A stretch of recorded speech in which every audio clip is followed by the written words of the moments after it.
Exercise 1.4, question number 4. Write 5 pairs of integers a, b such that a divided by b equal to -3. a और b के हमें कुछ examples लिखने हैं और इस तरह से लिखने हैं कि a को अगर b से डिवाइड किया जाए तो आंसर -3 आए।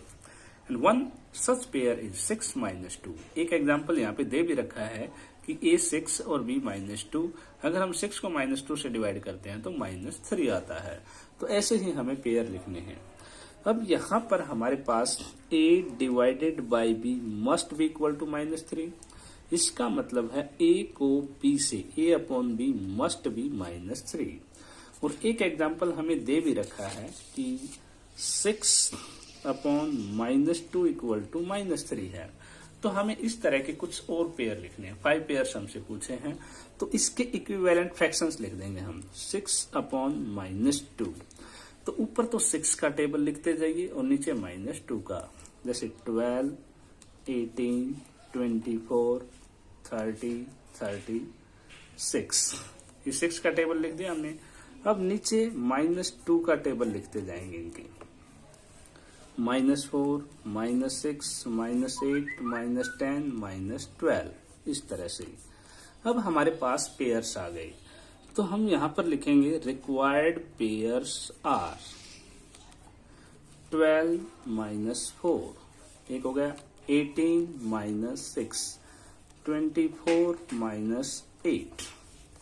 अगला हो गया हमारे पास 30 एंड -10 और एक और है 36 and -12।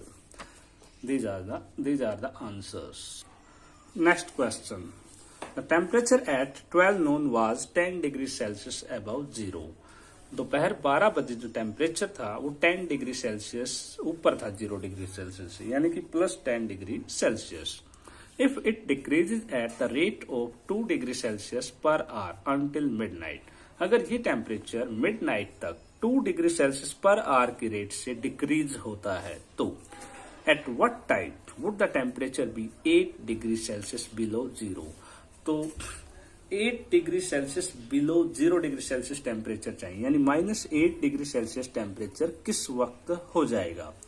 And one more question, what would be the temperature at midnight. और मिडनाइट पे यानी कि रात को 12 बजे eight 12 midnight, what would be the temperature after this process?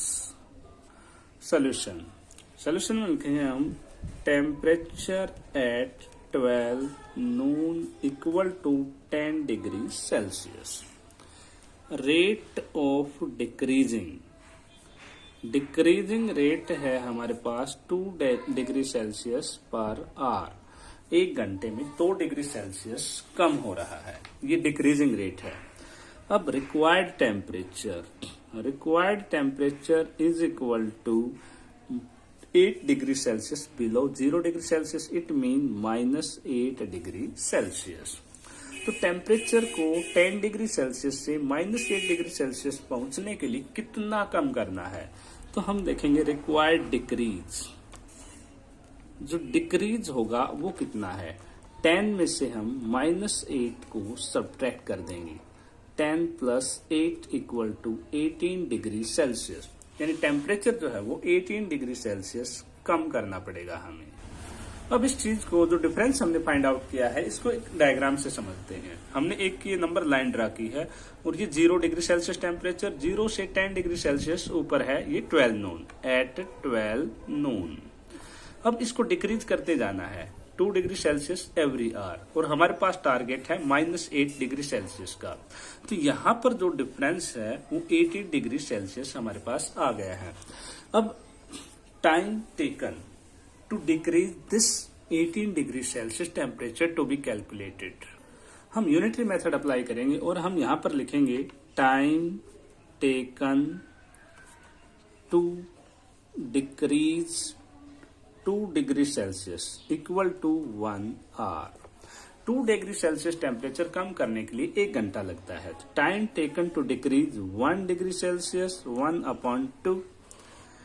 So time taken to decrease 18 degree Celsius 1/2 multiplied by 18 equal to 9 hours.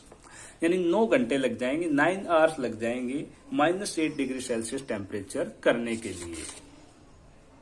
और temperature decrease होना शुरू हुआ था 12 नून से, और 9 आवर्स के बाद टेम्परेचर -8 डिग्री सेल्सियस हो जाएगा।